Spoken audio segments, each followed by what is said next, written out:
Hello everyone, welcome back to the first episode of Bible excerpts that we've had in a very long time. And that's my fault, just things happen, especially finals season, holiday season, moving season for me. But it's good to be back, and I hope to make more of these videos in this year, make them more consistently, and do more just to help you out. And I hope that the almost daily Sabbath School thoughts have been helpful and insightful and uplifting to you. I've certainly enjoyed being able to share the expounding thoughts that I get from studying the Sabbath School lesson. And really, the study of the Bible is something I enjoy so much, and I love it, and I love to talk about it and share with people. And I hope that you are enjoying it. And I thank you for watching those videos and watching these videos. And hopefully you will be able to gain insight from them and just have God's character revealed to you and in a deeper way. And you might be noticing that the microphone the sound quality is not all that different. I did get this new microphone, but I'm having trouble with it. So I have unplugged the receiver from the phone because it's been annoying. So I'll straighten that all out later. But we are in the book of 2 Chronicles. We haven't finished yet. We are getting close though. Very close. We're in the book of 2 Chronicles. We're in chapter 25. And just to give some context, Amaziah, he's a young adult. He's 25 years old, and he has become the king of Judah. And we're going to start reading in verse 5, and we'll probably go to verse 16 or so. We'll see. All right, it says, "Moreover, Amaziah gathered Judah together and set over them captains of thousands and captains of hundreds, according to their fathers' houses, throughout all Judah and Benjamin. And he numbered them from 20 years old and above, and found them to be 300,000 choice men, able to go to war, who could handle spear and shield. He also hired 100,000 mighty men of valor from Israel for 100 talents of silver. But a man of God came to him, saying, O king, do not let the army of Israel go with you, for the Lord is not with Israel, not with any of the children of Ephraim. But if you go, be gone. Be strong in battle. Even so, God shall make you fall before the enemy, for God has power to help and to overthrow." Then Amaziah said to the man of God, But what shall we do about the 100 talents which I have given to the troops of Israel? And the man of God answered, The Lord is able to give you much more than this. So Amaziah discharged the troops that had come to him from Ephraim to go back home. Therefore their anger was greatly aroused against Judah, and they returned home in great anger. Then Amaziah strengthened himself, leading his people. He went to the valley of Salt and killed 10,000 of the people of Seir. Also the children of Judah took captive 10,000 alive, brought them to the top of the rock, and cast them down from the top of the rock, so that they were all dashed in pieces. But as for the soldiers of the army which Amaziah had discharged, so that they would not go with him to battle, they raided the cities of Judah from Samaria to Beth Horon, killed 3,000 of them, and took much spoil. Now it was so, after Amaziah came from the slaughter of the Edomites, that he brought the gods of the people of Seir, set them upon to be his gods, and bowed down before them, and burned incense to them. Therefore the anger of the Lord was aroused against Amaziah, and he sent him a prophet who said to him, Why have you sought the gods of the people which could not rescue their own people from your hand? So it was, as he talked with him, that the king said to him, Have we made you the king's counselor? Cease! Why should you be killed?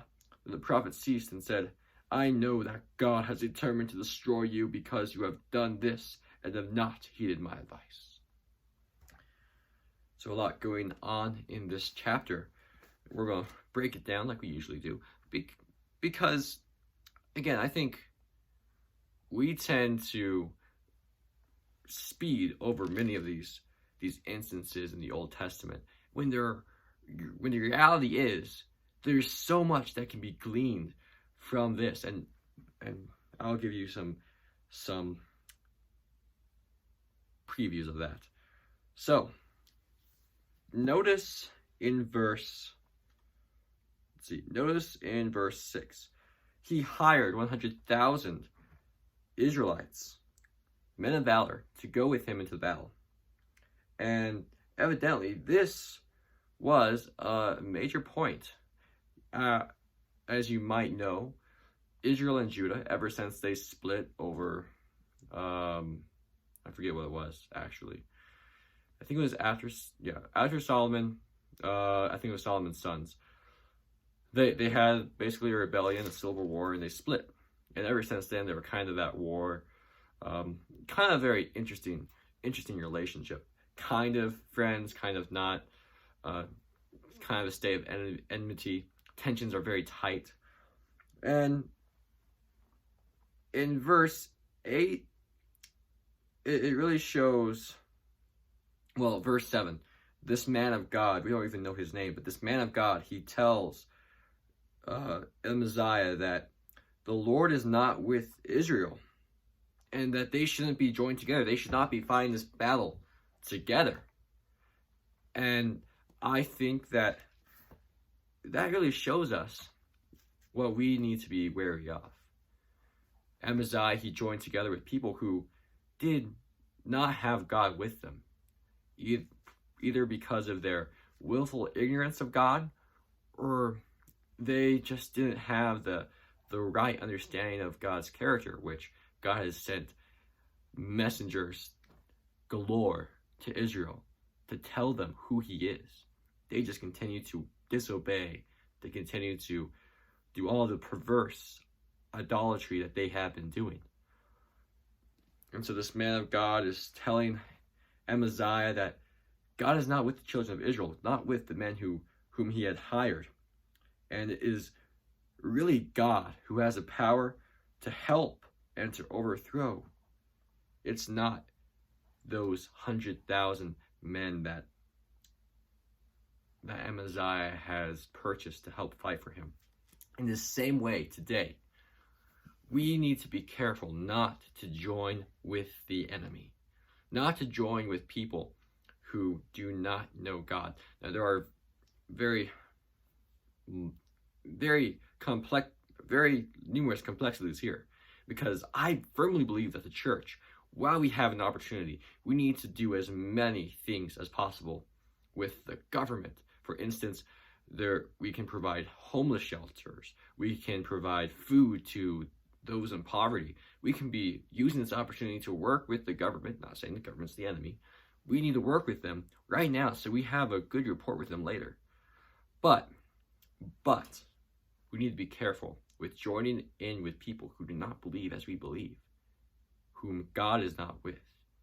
So if we join with other churches, if we join with churches who have a skewed understanding of the Ten Commandments, and despite the clear heedings of the Bible, they ignore them.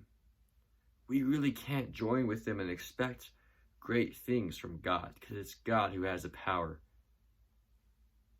to overthrow and to give us the victory. But Amaziah, he has this problem. In verse 9, he said, what are we to do? We already paid them. But the man of God, he tells him that God is able to do so much more for Amaziah if he puts his trust in him. We can't be afraid of breaking off ties with people who God is not with. And that not only goes for the church as a whole, but that goes for each and every one of us. In our personal lives, if there is someone that we know who is dragging us down, who is keeping us from having a good relationship with God, someone who is holding us back, we need to discharge them. We need to put them behind us and go on. We need to come boldly before the throne of God and obtain his grace and his mercy. And we're able to do that. But of course, it is hard to leave behind those relationships. But the reality is, brothers and sisters, God has so much more for us than what we have right now. God has so much more than the hurtful relationships that we're in. And He wants us to come to Him. He wants to help us. He wants to redeem us. He wants to make us whole. And so I encourage you to break off relationships that are not helping you, relationships that are hurtful. Bring it to God. Cling to Him and look for how He will help you. Of course, it's not the end of the story. In fact, this is going to be a two-part episode because maybe we can fit it into one part. We're up to 10 minutes. We won't do that today. Verses 17 through 24, I think that's also a powerful story. But we will go into that a little later. Going back, though, to verse 14 through 16. Amaziah, he brings the gods of the Edomites to the temple, and he burns incense before them. And you have to shake your head. You're like, what are you doing, Amaziah? Really? Come on. And really, I don't know what is going on in his mind. But another man of God, he comes to Amaziah and he says, these gods, they couldn't rescue their own people. Why are you praying to them? That's a great question. But the king, he will have none of it. He says, have we made you the king's counselor? Cease. Why should you be killed? And that's the other point that I want to talk about. We have people who might come to warn us when we're in bad relationships. We might have people who come to tell us, don't join with this group of people. They might have the money to help us with this mission, but it's going to be bad. God's not with them. Don't do it.